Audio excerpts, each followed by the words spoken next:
L'Institut Technologie de l'Information et Société, partenaire de la chaire publique alliée pour cette émission, est une structure universitaire unique au Canada.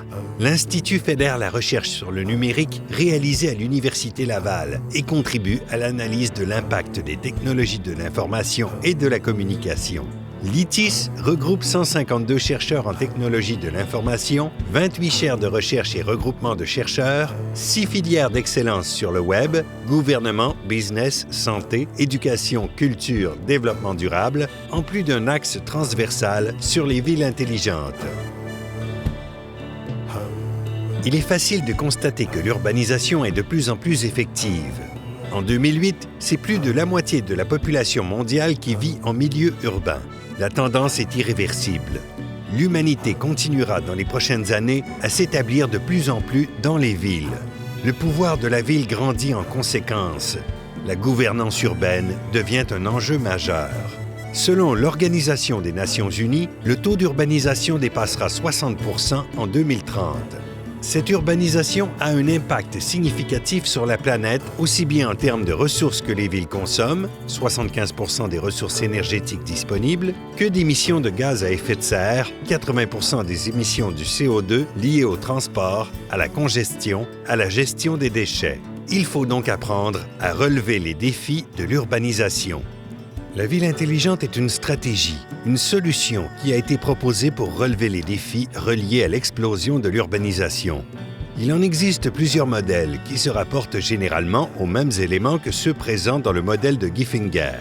Les 6 éléments principaux autour desquels gravite la ville intelligente sont une économie intelligente, une mobilité intelligente, un environnement intelligent, des habitants intelligents, un mode de vie intelligent et une administration intelligente. On constate que plusieurs de ces éléments sont reliés à une préoccupation de durabilité. On retrouve aussi au cœur des préoccupations de la ville intelligente les piliers sociétaux, économiques et environnementaux qui sont au cœur du modèle de développement durable. Ville intelligente et développement durable sont donc intimement liés.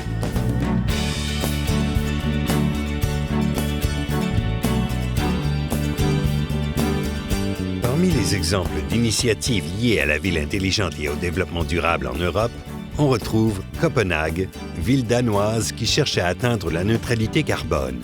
Elle a décidé de miser sur le développement de son expertise en matière de technologie verte, ce qui devrait en même temps stimuler son activité économique. De son côté, la ville de Stockholm, en Suède, insiste sur une meilleure efficacité énergétique. Pour en faire une ville durable, on a mis en place une approche intégrée de planification urbaine, ce qui inclut des programmes environnementaux, une stratégie de développement et des plans d'action orientés vers cet objectif. À Issy-les-Moulineaux, en France, on a créé l'écoquartier du Fort d'Issy, où de nombreux logements ont été aménagés dans une zone dédiée au développement durable. On y retrouve entre autres une réintroduction des vergers, un système pneumatique de collecte des déchets et 90% des rues sont piétonnières. Toujours en France, la ville de Lyon a établi une plateforme intégrée d'innovation sur la mobilité urbaine et de coopération publique-privée sur les systèmes de transport intelligents en milieu urbain. On a donné un nom à cette plateforme, Optimode Lyon. Elle vise à mettre l'accent sur la multimodalité du transport. Barcelone, en Espagne. On a inventé un système révolutionnaire de récolte des déchets qui sont aspirés automatiquement par le sol. On y a également développé des systèmes d'éclairage intelligents. La capitale des Pays-Bas, Amsterdam, mise également sur le développement durable via une association entre le public et le privé pour la création d'une artère commerciale durable. On y retrouve, entre autres, de l'éclairage urbain durable, une optimisation de la collecte des ordures, des compteurs énergétiques intelligents et des initiatives diverses visant l'économie d'énergie. Voilà bien des exemples de ce qu'on peut appeler des villes intelligentes.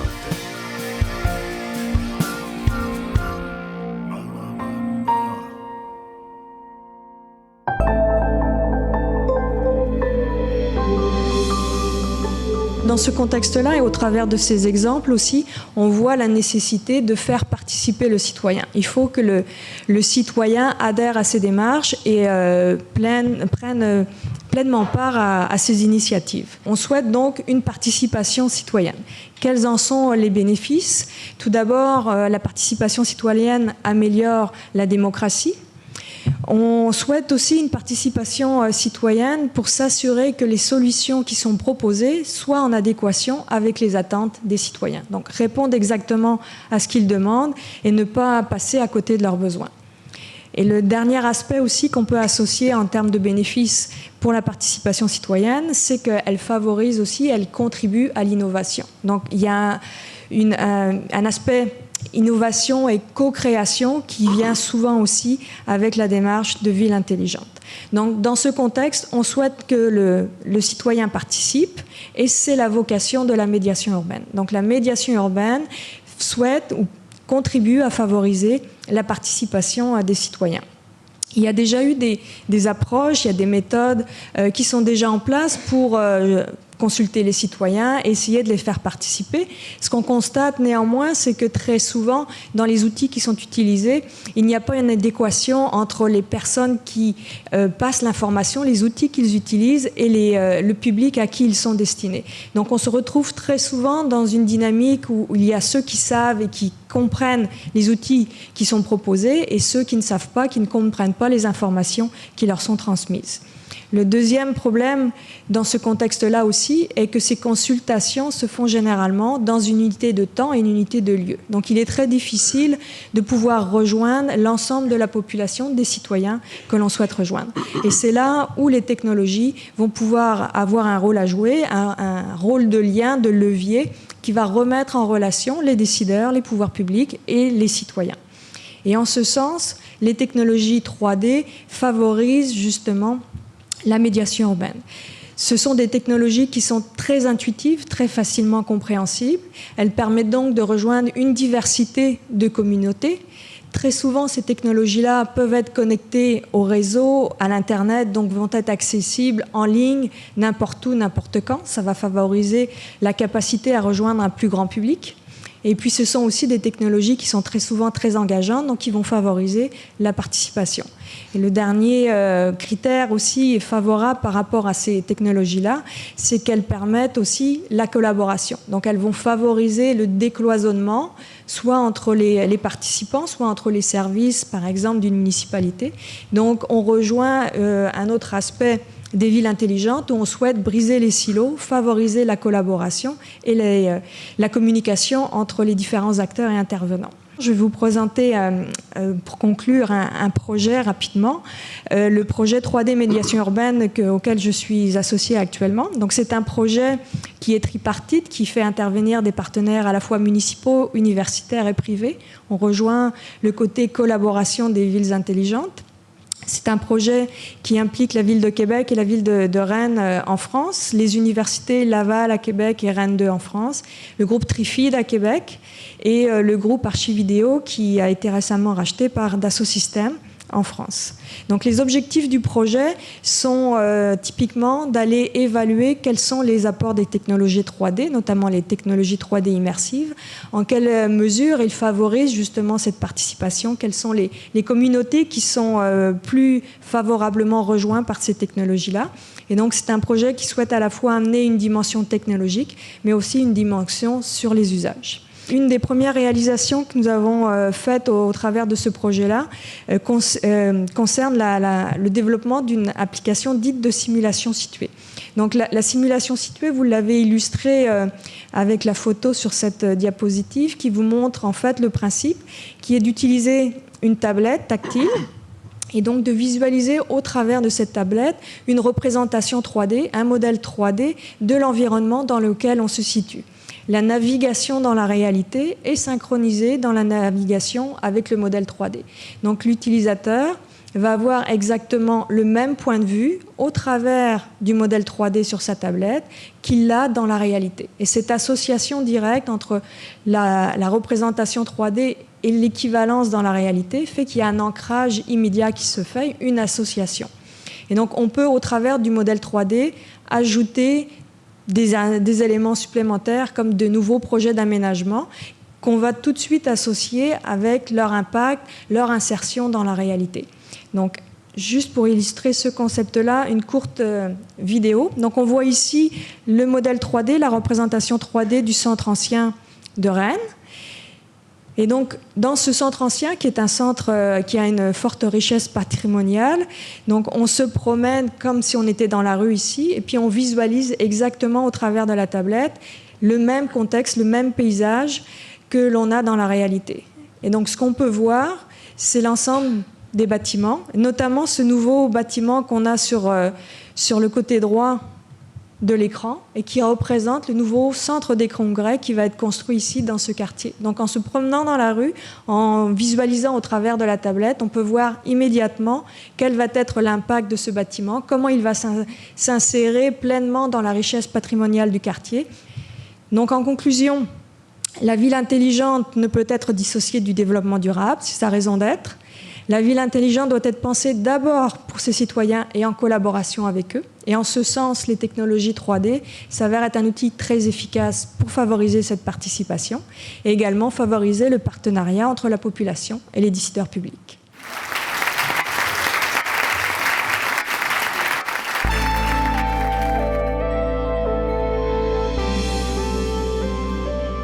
Faut-il concilier ville intelligente et environnement? Faut-il concilier ces deux concepts? Et je vais m'enlever mon punch tout de suite, dans le fond, en vous disant que non, on n'a pas besoin de les concilier. Et je rejoins Mme Daniel en disant qu'en fait, c'est la raison d'être des villes intelligentes, c'est vraiment le développement durable. On voit souvent plusieurs représentations différentes de ce que ça pourrait être. Alors, des fois, on voit des salles de contrôle très complexes, très compliquées, qui nous font un peu penser à la NASA ou à Star Trek. Des fois, on voit une nouvelle urbanisation, c'est-à-dire un renouveau de la ville, une ville beaucoup plus verte.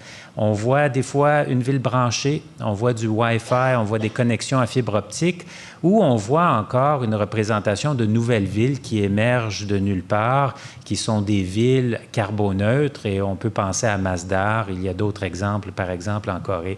Donc, la ville intelligente peut déjà représenter plusieurs choses à différentes personnes. J'ai été choisi par le projet climatique en 2008, justement pour une formation avec plusieurs autres personnes, d'ailleurs, on était à peu près 150, pour parler des changements climatiques. Donc, une partie de cette formation, c'est de communiquer l'importance et la réalité des changements climatiques à divers publics. Donc, ça peut être un public d'affaires, ça peut être un grand public. Je l'ai fait dans des écoles primaires, dans des écoles secondaires, pour les aider à comprendre un peu ce qui se passe du côté des changements climatiques. Et je vais vous passer rapidement quelques diapos qu'on utilise pour expliquer donc cette réalité. Et c'est vraiment, par exemple, celle-là, cette diapo qui frappe l'imagination, celle de l'accumulation grandissante des gaz à effet de serre dans l'atmosphère. Sur une échelle de 600, 800 000 ans, on voit que cette accumulation a été très rapide dans les dernières années. C'est un montant de gaz carbonique dans l'atmosphère qui dépasse de loin ce qui a été vu dans les 800 000 dernières années. Donc, c'est vraiment du jamais vu du point de vue de l'environnement. Ces impacts, si on parle de l'eau, par exemple, on peut voir que les conditions de sécheresse aux États-Unis ces dernières années se sont empirées. Le graphique que vous voyez à l'écran date de 2012 et on voit déjà des sécheresses exceptionnelles sur une grande partie du territoire. Ces sécheresses-là se sont accentuées au cours des dernières années. En fait, la Californie vit une sécheresse qui est presque sans précédent. Et évidemment, la Californie, c'est une source importante agricole pour le reste de l'Amérique du Nord. Donc, ça a des impacts qui sont quand même très importants. Et vous voyez déjà, en 2012, il y avait déjà plus de 1400 comtés qui étaient déclarés des zones sinistrées aux États-Unis dues justement à ces sécheresses. Les 12 années les plus chaudes de l'histoire de l'époque où nous avons pu enregistrer donc ces données sur sur la chaleur, nous disent que vraiment parmi ces années les plus chaudes, il y en a plusieurs qui sont vraiment dans la dernière décennie. Vous voyez déjà sur le graphique 2005, 2009, 2011, 2013 s'est rajouté à cette liste récemment et 2014 en sera sûrement aussi. Et en Australie, le problème est devenu tellement grave que sur les graphiques de chaleur, on a dû inventer une nouvelle couleur parce qu'il n'y avait pas assez de couleurs pour pouvoir communiquer le degré de chaleur qu'il y avait au centre du continent. Donc, ça a eu un impact jusque dans la communication grand public sur la chaleur. Alors, sur l'eau, si on continue, vous avez vu les inondations que nous avons vécues autour du monde au cours des dernières années, celles que vous voyez représentées en Colombie-Britannique en 2009, en Montérégie en 2011, pas très loin d'ici, à New York, suite à Sandy en 2012, à Manhattan, sont des grandes villes. Et il y a beaucoup de grandes villes du monde qui sont justement des villes côtières, donc qui sont plus aptes à recevoir les impacts de ces changements climatiques. Alors, retenez ça. Donc, urbanisation, on en a parlé, mais urbanisation aussi le long des côtes. Et ce sont ces villes qui sont vraiment les plus à risque. Avec ces périodes d'inondation, on voit souvent, et des fois juste à côté, des périodes de grande sécheresse, que ce soit en Chine ou que ce soit en France. Et la Loire, évidemment, c'est le jardin de la France. Alors, de voir une sécheresse dans la Loire, c'est assez dramatique pour les gens de cette région. Maintenant, si on parle d'infrastructure, alors là, on parle d'agriculture, mais si on parle d'infrastructure, cette photo qui a été prise à l'aéroport de Washington, je ne sais pas si vous pouvez voir, les roues de l'avion sont littéralement en train de s'enfoncer dans l'asphalte qui est en train de fondre. Il faisait tellement chaud. Donc, les infrastructures urbaines n'ont pas été conçues pour pouvoir absorber ce choc du changement climatique. Évidemment, tout ça, ces gaz à effet de serre, nous savons d'où elles proviennent. Elles proviennent justement de la consommation de carburants et de carburants fossiles. Il y a eu évidemment plusieurs accidents qu'on peut repérer. Vous voyez ici Deepwater Horizon, qui est l'accident du golfe du Mexique il y a quelques années, lac Mégantic l'an dernier, encore une fois, lac Mégantic. Donc, vraiment, la question énergétique est centrale à notre compréhension, à notre pouvoir d'agir, donc, sur les effets des changements climatiques qui ont provoqué justement ces impacts sur la sécheresse et l'eau. Si on pense aux responsabilités des villes à un niveau macro, c'est-à-dire au niveau mondial, on voit qu'il y a vraiment 3 grands champs de responsabilités qui ont tendance à être assez communs. Alors, la gestion de l'eau, la gestion des transports et la gestion énergétique. Et ce n'est pas un hasard si ce sont les mêmes 3 domaines qui résument un peu les domaines où nous devons agir en termes d'environnement. Donc, les responsabilités des villes et les besoins environnementaux s'entrecroisent presque parfaitement. Et c'est pour ça que les villes sont au cœur de la résolution des problèmes environnementaux et c'est pour ça que les villes intelligentes sont si importantes. Parce que c'est elles qui ont la clé de la résolution de ces problèmes environnementaux. Et on n'a qu'à voir ce qui se passe avec les instances supragouvernementales ou même nationales pour agir sur les problèmes environnementaux et d'un changement climatique. C'est un mouvement qui est glacial, qui est très, très lent à ce niveau-là. Pourtant, les villes, elles, peuvent agir beaucoup plus rapidement. Ici, vous avez un projet dans la baie de Galway, qui est en Irlande, où on a installé plusieurs bouées intelligentes. Chacune de ces bouées recense une trentaine ou une quarantaine de senseurs qui mesurent la température de l'eau, la santé du phytoplancton, les courants, les vagues. Et toutes ces données-là sont utilisées par les pêcheurs, par les scientifiques, par les autorités portuaires. Et ces bouées sont utilisées maintenant pour comprendre quel serait l'impact possible sur la vie marine de production énergétique basée sur les vagues. Donc, si on installe des générateurs électriques basés sur les vagues qui montent et qui descendent, ça crée un certain bruit sous-marin. Quel est l'impact sur la vie sous-marine si on installe cette énergie verte? Est-elle vraiment renouvelable et verte? Donc, ça, c'est une question que ces bouées nous permettent de répondre. La rivière Hudson, aux États-Unis, dans l'État de New York, juste au sud de chez nous, était une rivière qui était en fait très industrialisée. Et les riverains avaient l'habitude de dire, dans les années 50, il y avait une usine qui fabriquait des voitures. Et ils avaient l'habitude de dire qu'ils pouvaient savoir de quelle couleur les voitures étaient peintes cette journée-là en regardant la rivière. Alors, ça vous donne une idée du degré de pollution qui s'est accumulé dans cette rivière au cours des années. Alors maintenant, l'activité industrielle a beaucoup baissé, mais il reste quand même des contaminants. Maintenant, comment nettoyer cette rivière? Doit-on essayer de draguer le fond de cette rivière, d'enlever les contaminants, ou au contraire, est-ce que ça pourrait aggraver le problème que de faire ça, de remuer toutes ces molécules? En fait, on ne peut pas répondre à cette question-là sans instrumenter la rivière et comprendre ce comportement. Et on fait ça, donc, en installant toutes sortes de senseurs au cours de la rivière et de voir que se passe-t-il pendant une pluie extrême, que se passe-t-il l'hiver, que se passe-t-il pendant les marées hautes et basses, parce que la rivière Hudson est aussi un estuaire.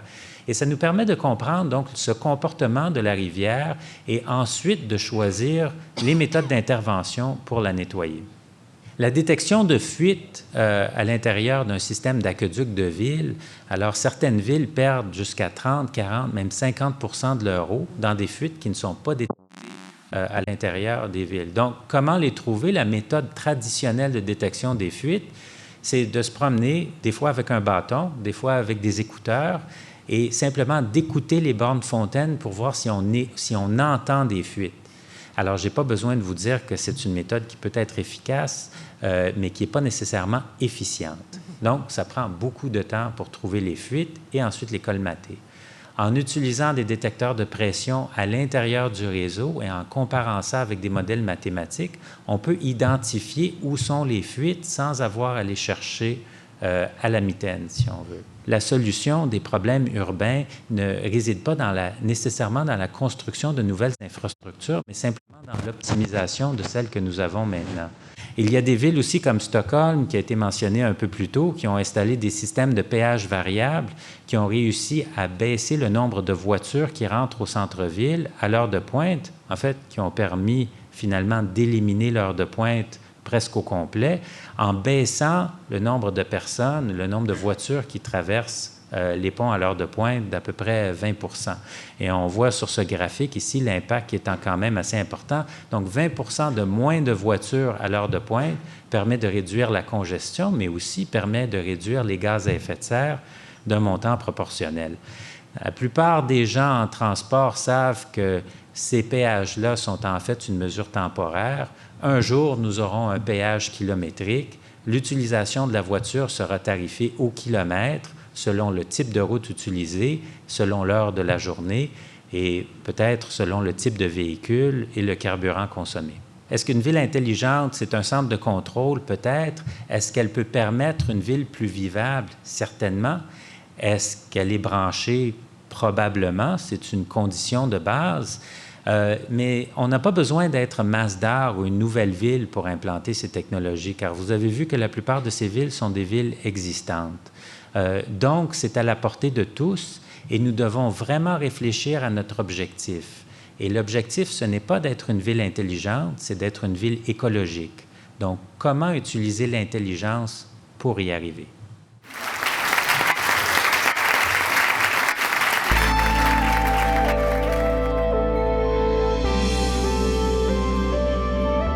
Moi, je vais vous faire atterrir concrètement dans la vie d'une élue, puis qu'est-ce que ça veut dire pour des petites municipalités, parce que souvent, les modèles qu'on a de ville intelligente, c'est des grandes municipalités qui ont beaucoup de moyens, beaucoup de ressources financières, mais moi, je pense que c'est à la portée de tous, un projet à la fois.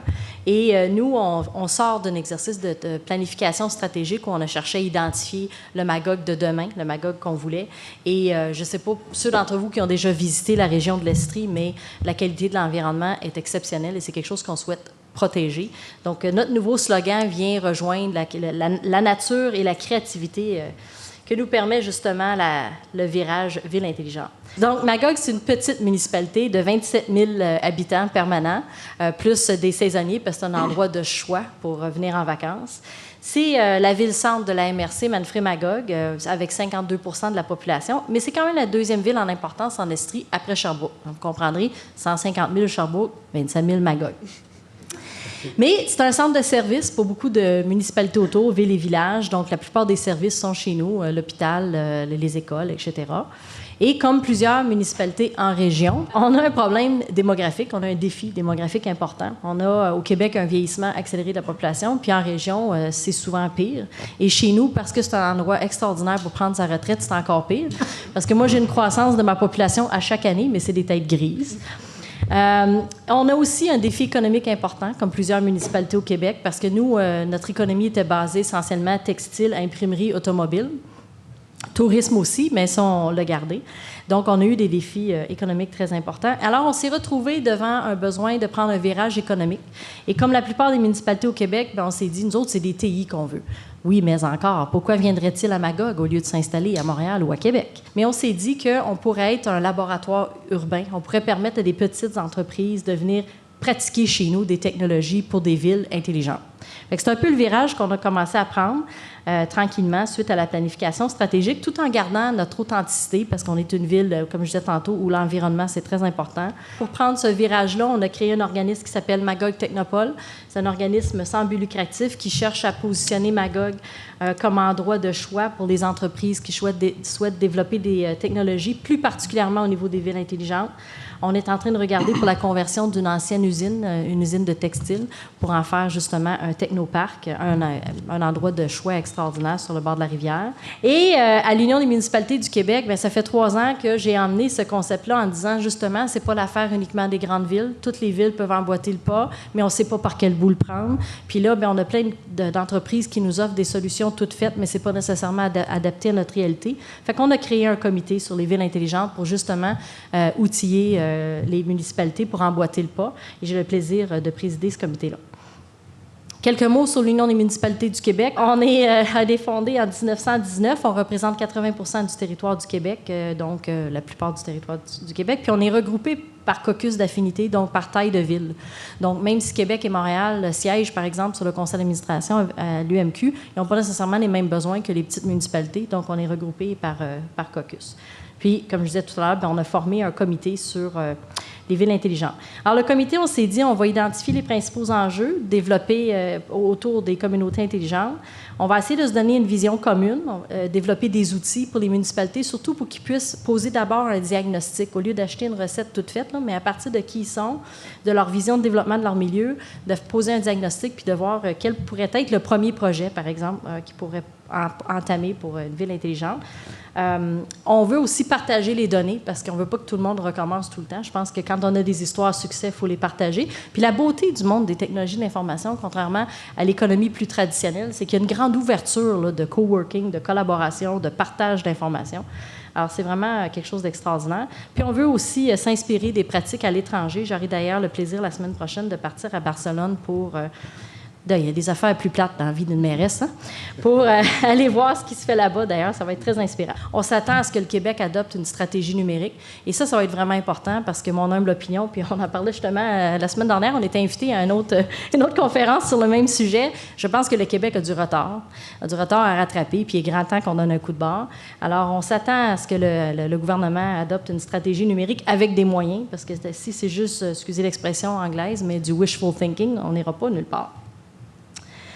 Vous donnez quelques exemples de ce qui peut être fait au niveau des municipalités. Vous avez eu des exemples tout à l'heure, mais ici, par exemple, au niveau du transport, je pense qu'il y a beaucoup de municipalités il n'y a pas une municipalité, je pense, dans le monde qui est totalement intelligente. On va commencer par ça. Mais à fur et à mesure, on adapte, on développe... comment je dirais ça, des applications pour devenir plus intelligent. Alors, Montréal, par exemple, a un plan stratégique sur le transport intelligent.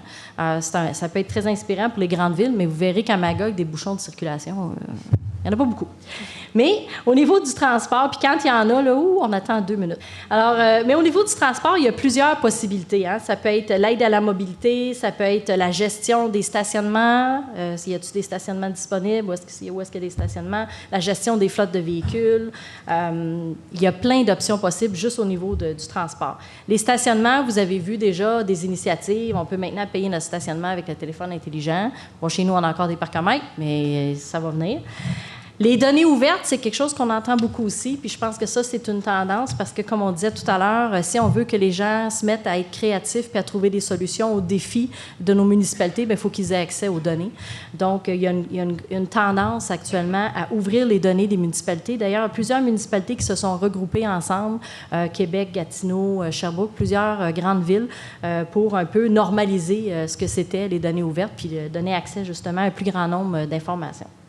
Au niveau du développement économique, le fait d'offrir aux entreprises la possibilité de venir expérimenter chez nous, ils ont accès non seulement à nos données, mais aux employés de la ville. Puis nous, on a l'avantage d'avoir notre système d'hydro. On a Hydro-Magog, on n'est pas avec Hydro-Québec. On achète d'Hydro-Québec, on produit et on redistribue. Mais c'est un avantage intéressant pour ceux qui voudraient éventuellement présenter des projets à Hydro-Québec ou à d'autres entreprises. Ils peuvent venir... donc, on a des projets sur, par exemple, l'éclairage intelligent, et des nouvelles entreprises qui viennent pratiquer chez nous. On a créé des petites grappes d'entreprises aussi qui partagent beaucoup d'informations, puis on les accompagne avec Magog Technopole. D'ailleurs, une petite anecdote sur l'éclairage intelligent. On a adopté une nouvelle politique d'éclairage et on a dit aux citoyens, on fait ça pour 2 raisons. La première, c'est pour être plus éco-responsable au niveau de l'éclairage, parce que là, chez nous, un poteau venait au monde systématiquement avec une lumière. Un poteau, une lumière, un poteau, une lumière. Puis c'est pas nécessairement nécessaire. Moi, je viens de la campagne, puis chez nous, je suis habituée de prendre ma lampe de poche pour aller prendre une marche. Alors, on s'est dit, puis là, on est tout près du Mont Mégantic, du ciel étoilé, fait qu'on s'est dit, on va enlever des lumières. On a présenté ça aux citoyens, très fiers de présenter ça.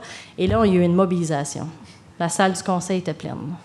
Il dit, il fait noir, ça prend une lampe de poche pour aller marcher en ville. Alors, il y a une résistance naturelle au changement. Mais je pense que quand on explique aux gens, puis quand on ne compromet pas la sécurité, parce qu'on ne compromettra pas la sécurité, il y a moyen de faire des choses plus intelligentes. Et nous, ça nous permet des économies quand même de 175 000 par année, tout en protégeant le ciel étoilé. Autre enjeu dans les petites localités, c'est l'achat local. Comment faire en sorte que nos entreprises chez nous survivent, réussissent à faire des bonnes affaires et que les gens, les citoyens puissent s'approvisionner chez nous. Donc, on s'est mis à travailler avec une entreprise qui s'appelle Zootis, une entreprise européenne qui est venue, qui a développé une application. Et là, on a servi de laboratoire urbain pour cette entreprise-là. Ils ont fait l'inventaire de nos commerces. Vous comprenez, ils ne peuvent pas faire ça avec une grosse ville. Ils n'en finiront jamais. Fait qu'ils sont venus se pratiquer chez nous. Là, ils sont vraiment bons. Ils vont pouvoir exporter à Québec, à Montréal. Ils ont fait l'inventaire de l'offre commerciale. Et puis là, pendant notre plus gros festival, pendant la fête des vendanges, ils l'ont testé sur les gens qui venaient visiter. On a eu 94 000 visiteurs. Puis là, ils disaient aux gens, bien, si vous voulez chercher quelque chose à manger en particulier ou vous avez oublié vos gants de moto, vous cherchez quelque chose, vous allez sur l'application, vous tapez un mot-clé, puis on va vous emmener dans le bon commerce à proximité. Puis en plus, on leur offrait des promotions, des rabais. Donc, on a créé un achalandage mesurable en plus. Fait que ça, c'est une donnée vraiment intéressante pour nous. Et on a vu qu'est-ce qui manquait dans l'offre, une autre donnée intéressante. Puis, on a vu aussi qu'il y avait 2 types de consommateurs. Bon, là, c'est un peu sexiste, mais c'est ça quand même, les hommes et les femmes. Les femmes auraient préféré une espèce de catalogue, pratiquement, puis les hommes, un mot-clé, une adresse, c'était parfait. Fait que ça a permis à Zootis d'adapter son application, et là, elle va pouvoir... Fait que là, ils vont avoir un beau petit catalogue. Autre élément, un des défis souvent dans les petites communautés, c'est l'infrastructure, parce que l'infrastructure haute vitesse, très large bande passante, ça n'existe pas en région. Nous, il a fallu se battre un peu. On est même allé jusqu'à dire, bien, si les entreprises ne viennent pas l'installer chez nous, bien, on va en faire un réseau municipal. Là, il y en a qui ont moins aimé ça. Fait que Bell a finalement déployé la fibre optique à Magog. Mais c'est quand même un défi pour les petites municipalités, puis on en parle beaucoup dans la MRC Manfred-Magog, parce que quand je sais, moi, j'ai des collègues qui sont encore sur le dial-up. Là. Alors là, tu ne peux pas penser, par exemple, à attirer des travailleurs autonomes, attirer des pré-retraités, parler de télétravail, parler de soins à domicile si tu n'as pas une infrastructure qui a du bon sens. Fait que ça, c'est un défi en région au niveau des infrastructures. Alors, heureusement, avec le temps, ça s'en vient. Et puis, nous, on a aussi développé un projet pilote au centre-ville. On est dans un projet de revitalisation du centre-ville où le Wi-Fi est gratuit parce que, justement, l'entreprise vient tester une nouvelle application, une nouvelle technologie au niveau du Wi-Fi, fait qu'il est gratuit pour 1 an, puis après ça, mais la ville, on va contribuer, c'est sûr. Mais donc, ça permet aussi... il faut être branché. Vous l'avez dit tantôt, il faut être branché, c'est ça. Alors, il y a d'autres pistes de solutions, d'autres pistes de travail actuellement pour Magog. Par exemple, vu qu'on a notre propre système d'hydro, on se disait qu'on pourrait peut-être prendre un secteur puis brancher nos compteurs d'hydro directement sur la fibre optique et peut-être, quand il y a un pic d'électricité, envoyer un message aux citoyens et dire, voulez-vous réduire votre consommation? Donc, on pensait peut-être faire un projet pilote dans un secteur. On a une maison historique qu'on s'apprête à rénover, puis on s'est dit on raconterait l'histoire, mais de façon moderne, avec des hologrammes, de façon virtuelle. Donc, il y a beaucoup, beaucoup de choses. Système de plainte et requête des citoyens, gestion de documentaire, organisation d'hackathons à partir de données ouvertes puis d'une problématique. On va inviter les gens des TI à venir travailler sur des solutions technologiques. Bref, j'ai aussi été très impliquée au niveau de la sécurité ferroviaire avec Mme Colette Roy-Laroche de Mégantic. On a fait le tour et on pense qu'en temps réel, il y a moyen de savoir ce qui se passe sur nos voies ferrées. On travaille sur un projet pilote là-dessus aussi. Alors, en terminant, je vous dirais, et le message est essentiellement aux municipalités, mais je dirais que la seule limite qu'il y a, c'est notre imagination. Puis, achetez pas de solution toute faite parce que les entreprises des TI ont toute la créativité nécessaire pour répondre spécifiquement à vos besoins. Alors, puis faites des partenariats. Vous en avez parlé tout à l'heure. Travailler en partenariat avec les entreprises, c'est la clé du succès.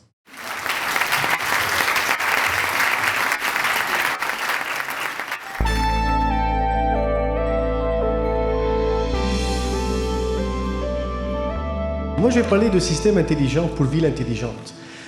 Pourquoi? Parce que je pense, et en tout cas c'est ma propre conviction de ce que je vois, c'est la prochaine étape d'introduire ces nouveaux systèmes qui ne sont pas très connus encore par nos élus, qui ne sont pas encore maîtrisés par nos employés, mais que les universités produisent. Et il est grand temps que ces technologies-là s'insèrent. Et on va voir avec des exemples bien concrets comment on aurait besoin de ces technologies-là, à quoi elles peuvent nous servir. Moi, je vais présenter l'intelligence participative et l'intelligence d'affaires, parce qu'on a deux éléments clés. Le citoyen d'un côté et la ville de l'autre côté. Donc, on les a bien énumérés, plusieurs problèmes, gestion des ordures, pollution atmosphérique, congestion routière, détérioration des infrastructures, ressources limitées, problèmes de santé, on vient de couper 300 millions de dollars. Donc, tous ces défis-là, et de l'autre côté, nous avons des citoyens qui demandent toujours des services, et nous avons une technologie qui est à une vitesse assez vertigineuse. Quand on voit qu'aujourd'hui, on est capable de tracer une ordure du point A au point B avec tous les chemins qu'elle peut prendre, on est rendu vraiment au détail, du détail au niveau du traçage. On a parlé des sensors, on a parlé comment on peut détecter des fuites d'eau, etc. Mais tout ça, ce sont des informations, des quantités énormes d'informations. Mais il faut gérer, il faut être capable de les traiter, et il faut être capable de les absorber. Tout ce contexte-là mène qu'une ville, elle est dans un environnement très évolutif, technologie mobile, médias sociaux, participation citoyenne, ouverture de données, intelligence d'affaires parce qu'on veut créer de la connaissance avec ça. Et my God, imaginez, vous êtes à Magog là, et je vous mets tout ce tableau-là avec des flèches qui manquent et je vous dis aujourd'hui en tant que décideur, dites-moi qu'est-ce que vous allez faire. Et la réponse à la question n'est pas évidente du tout. Alors, on peut trouver quelques éléments de réponse. Si on regarde le citoyen, qui peut nous aider, qui peut nous être utile, et qui peut nous amener des solutions. En effet, mon citoyen, il peut jouer un rôle important. Je peux lui donner un rôle d'être co-créatif avec moi au niveau de la ville. C'est lui qui me permettrait et qui m'aiderait à imaginer de nouveaux services, et c'est lui-même qui pourrait aller même à me les implanter, ces services-là.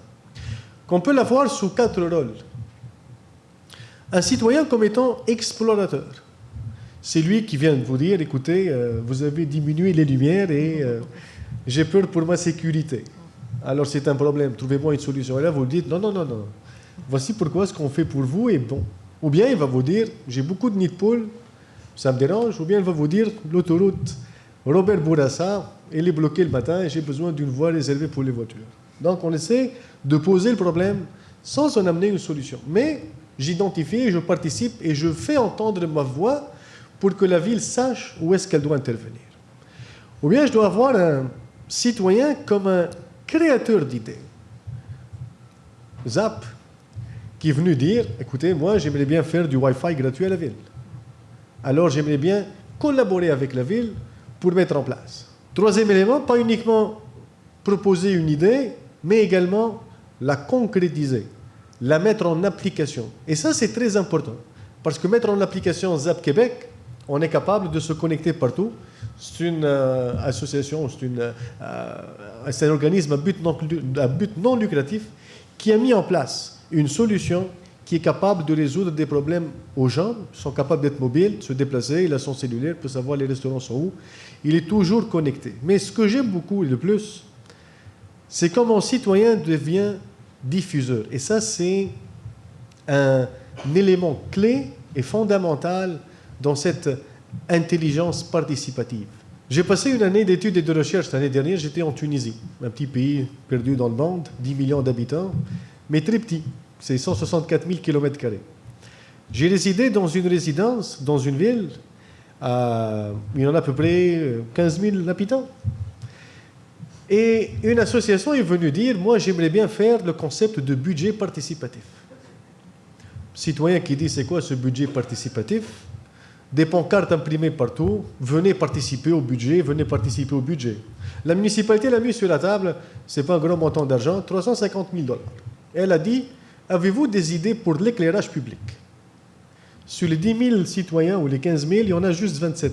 Je suis parmi ces 27 personnes qui s'est présentées. Mais, les 27 personnes, quand elles ont participé à ce processus-là, et elles ont proposé 8 projets que la ville a considérés, et qu'aujourd'hui d'autres citoyens voient, et réellement voient, que ces 8 projets-là sont en train d'être réalisés, aujourd'hui ce n'est plus 27 mains qui se lèvent et qui disent « je veux participer ». Aujourd'hui les gens font la file et ils demandent à la ville, c'est quand votre prochain budget participatif, parce qu'on a des idées à vous proposer. Et s'il vous plaît, ce n'est pas uniquement l'éclairage public, on veut parler d'asphalte, c'est une ville balnéaire, on veut parler de plage, de nettoyer la mer, etc. etc. Donc, c'est le citoyen, moi, monsieur, madame, tout le monde, qui est allé voir le voisin et lui dit, écoute, j'ai participé hier dans ma ville et j'avais donné ma voix et j'avais proposé tel projet et aujourd'hui, tu as vu la rue qui s'éclaire, c'est moi qui l'a... Ah bon? Alors les gens n'ont pas cette capacité-là ou cette volonté-là de participer de manière automatique, mais quand j'ai un citoyen diffuseur qui transmet l'information à ses concitoyens, eh bien ça devient plus catalyseur. Aujourd'hui, les gens, et réellement parlant, en tout cas je parle comme universitaire, n'ont pas toujours confiance aux politiques. On ne sait pas qu'est-ce qui se passe et on n'a pas une idée. Mais quand ça vient du citoyen, et ça vient de quelqu'un qui est comme moi, qui dit quelque chose, ça peut m'amener à accepter, à participer, à voir que ma voix peut être écoutée. On peut définir des structures qui peuvent être mises en place, des systèmes ou des structures de gouvernance, je vais en parler tout à l'heure, glisser un mot, qui permettent aux citoyens, de définir ces idées-là, et des plateformes d'innovation qui permettent aux gens de concrétiser ces idées-là et de garantir un lien entre tout l'écosystème, citoyens, partenaires privés, partenaires publics, les villes, etc. Quand les gens participent, que va faire ma ville? Je donne un exemple très simple. Le gouvernement du Québec a amorcé la consultation publique sur la refonte des programmes. Les gens ont participé sur le web, ils ont mis des avis, ils ont ramassé 1840 pages en format A4 des avis de citoyens. Alors imaginez, on met ça sur la table d'un décideur, qu'est-ce qu'il va faire? Alors, diversité de sources, des capteurs, des sites, des médias sociaux, des vidéos, des images, tout ce que vous voulez, et on met ça sur le bureau de quelqu'un, Madame la mairesse, on met ça sur vos bureaux, et on vous dit prenez une décision. Ce n'est pas évident, parce qu'il faut avoir parfois une information d'un citoyen peut-être pertinente. Donc l'objectif, c'est de développer une intelligence d'affaires qui permet de produire des tableaux de bord pour avoir une idée sur un ensemble d'indicateurs reliés à l'organisation. Et c'est très important aux décideurs. Mais quand on vient avec ces très grandes quantités d'informations qu'on appelle aujourd'hui le big data, et qu'on ne sait plus qu'est-ce qui se passe, et des données qui évoluent dans le temps et qui changent dans le temps, alors qu'est-ce qui est vrai, qu'est-ce qui n'est plus vrai? Parfois des données contradictoires, parfois des informations qui n'ont pas de sens. Pour prendre une bonne décision, il ne faut pas oublier quelque chose d'important, c'est qu'il faut se doter d'une bonne gouvernance. Il faut se doter d'une structure fiable et viable au niveau des institutions, au niveau des villes, qui garantit une transparence au niveau des décisions. On a besoin aujourd'hui de tout le monde pour prendre une décision. Un décideur, à mon avis, je suis un peu convaincu, ne peut plus prendre la décision tout seul dans son bureau fermé. Il a besoin d'écouter et il a besoin de collégier. On a besoin également de responsabilité, de voir que les processus qu'on adopte pour prendre la décision, ils deviennent plus transparents. Qu'on comprenne comment chemine l'information pour savoir où est-ce que la décision a été bonnement prise ou mal prise. On ne peut plus dire mal prise, parce qu'aujourd'hui, avec les flux d'informations qui abondent, parfois on oublie. Et cet oubli-là peut nous causer une mauvaise décision. Et une mauvaise décision n'est pas due parce que j'ai pris la mauvaise décision, mais parce qu'il y en a une information que je n'ai pas vue venir. On a besoin d'une participation citoyenne, on a besoin également d'une structure efficace et efficiente pour avoir des solutions et atteindre des objectifs qui sont fixés. Donc, ce que j'ai essayé de présenter de manière succincte et brève, c'est que la ville intelligente d'aujourd'hui, dans un environnement durable, il n'existe pas une seule définition de ville smart, et vous en avez fait référence. Chaque ville est un contexte à part. Plusieurs dimensions pourraient considérer pour conduire une initiative smart. Vous avez fait référence tout à l'heure au consortium des villes intelligentes. Et je dois donner honneur à mon ami et à mon collègue Denis Deslauriers qui est ici, parce que c'est l'un des instigateurs de ce consortium-là. La raison est très simple. J'ai démarré un projet de recherche internationale avec des collègues aux États-Unis, avec des collègues au Mexique et avec des collègues en Chine. J'ai frappé à la ville avec Denis. C'est la première fois qu'il me rencontrait. Je lui ai dit, Denis, écoute, je démarre une étude en 2009 sur les villes intelligentes. Est-ce que vous pouvez m'ouvrir votre ville en tant que laboratoire? Denis m'a dit oui. Je lui ai dit, je n'ai pas besoin de sous pour ça, mais j'ai besoin de personnes qui me donnent de l'information. On a fait une étude internationale qui a mais qui a étudié le concept de villes intelligentes dans les villes de Québec, les villes de New York, les villes de Seattle, la ville de Mexico, la ville de Shanghai, la ville de Macao, la ville de Philadelphie, pour aboutir à quelque chose de très intéressant. Mais cette collaboration-là, qui a été ouverte par la ville de Québec aujourd'hui, elle a donné naissance à un papier scientifique qui est référencé plus que 150 fois en moins d'un an, ou un an et demi à peu près, ce qui est beaucoup dans une recherche scientifique, et qui a donné naissance à un consortium universitaire international sur les villes intelligentes qui regroupe plus que 15 universités. Je mets en place présentement un projet de recherche internationale et la ville de Québec aujourd'hui m'a donné son appui à ce projet-là et je la remercie énormément. La question qu'on se pose, est-ce que nos villes sont prêtes à faire face à des défis d'extrême urgence, avec des événements extrêmes? Est-ce qu'on est prêt, est-ce qu'on n'est pas prêt? Alors on met en place un projet international aujourd'hui qui regroupe l'Université Laval, la State University of New York, l'University of Washington, 3 universités, pour comprendre que font les villes ou qu'avont fait les villes face à des incidents majeurs. Et on aimerait bien comprendre également les villes dans les prochains développements de plans de résilience pour être prêtes à ces défis-là. Est-ce qu'elles ont appris, est-ce qu'elles ont inclus dans leur plan ce qu'elles ont appris de ce qu'elles avaient vécu avant? Et surtout, quel est le rôle que la technologie peut jouer pour améliorer une prise de décision dans ce contexte-là. Et pour terminer avec un exemple très concret, tu es un décideur dans une extrême urgence, tu as un tweet qui sort « Je suis sous les décombres ». Je fais quoi? Est-ce que je déplace une unité, je suis en ressources limitées? Est-ce que je déplace des gens pour sauver quelqu'un? Mais peut-être c'est un fake.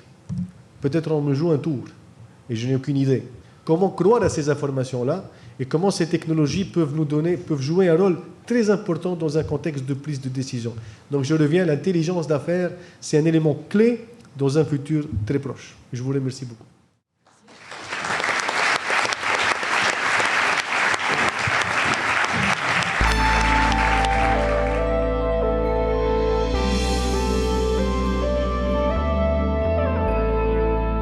C'est aujourd'hui que nous sommes en train de parler des médias sociaux, du boom des médias sociaux, mais les médias sociaux ne datent pas d'aujourd'hui.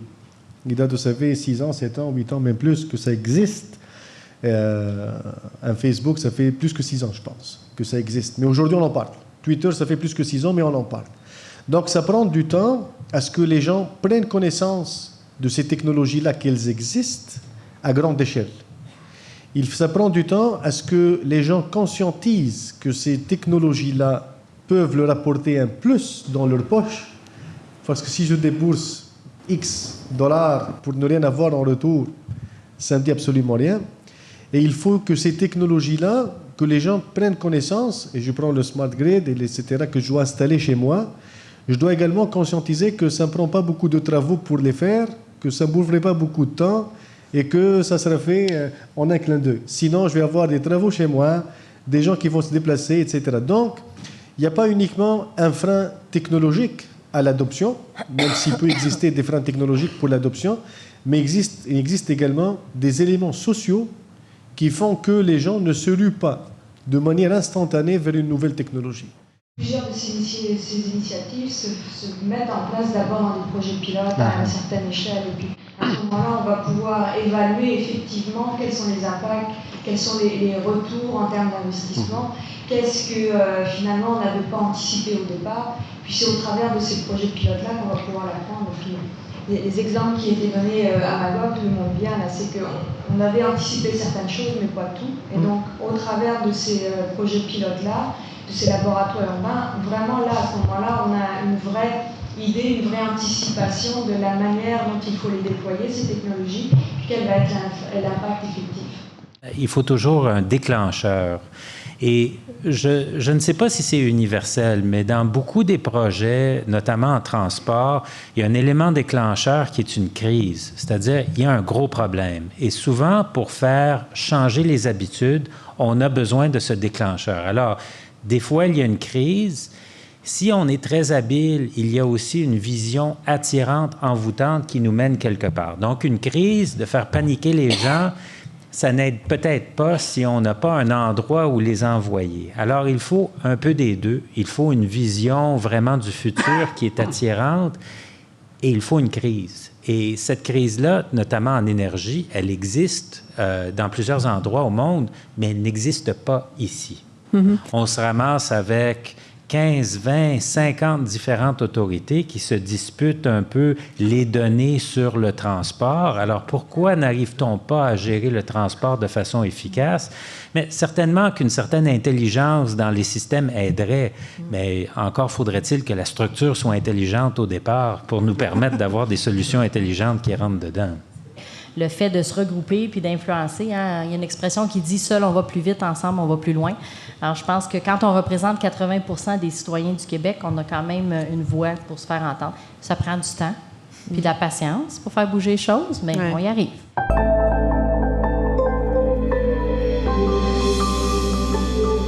D'attirer une entreprise qui va s'installer chez nous, qui va créer de l'emploi chez nous, on est déjà gagnant. Et je trouve que... Et qui développe une application qui m'est utile en plus, que je n'ai pas besoin de payer pour, qui me donne aussi, comme l'exemple de Zoutis tantôt avec l'achat local, qui me redonne de l'information pour améliorer mon développement économique. Je trouve que c'est un partenariat gagnant-gagnant. Est-ce qu'il y aura des modèles où ce sera plus gagnant d'un sens que dans l'autre? Puis l'autre défi qu'ils ont, ces entreprises-là, c'est que comme ce n'est pas des entreprises traditionnelles, quand ils viennent pour partir leur entreprise puis qu'ils ont besoin d'argent, là, les banques sont frileux en tabarouette parce qu'ils n'ont pas de... Ils ont rien à saisir. Là.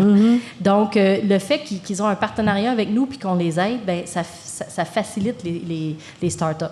Il y a des modèles d'affaires privés qui sont bâtis sur le concept de données massives. Il y a des consommateurs, il y a des producteurs, il y a une chaîne d'approvisionnement. Mais dans le cas de la ville intelligente, on ne parle pas de consommateurs, on parle de citoyens. Et je pense que la notion de profit ou de commercialisation ne s'applique pas de la même façon. Alors, la notion de capitalisation des données ou de valeur des données, je pense, ne s'articule pas de la même façon si on regarde Google et Facebook, puis je vais m'exclure de cette équation-là, si ça ne vous dérange pas trop,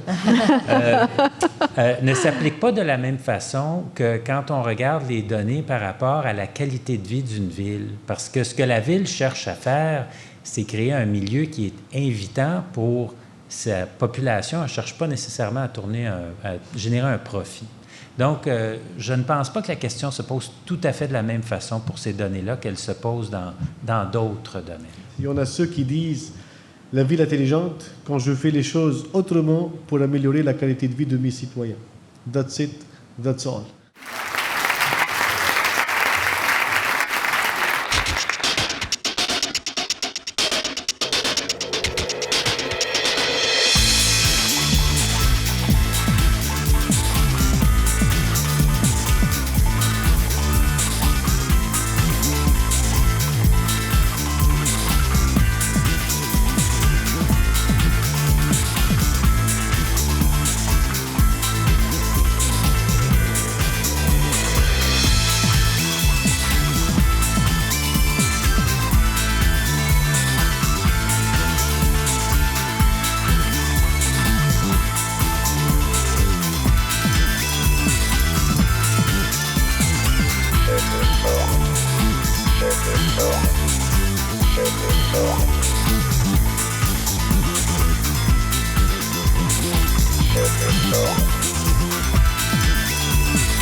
Chef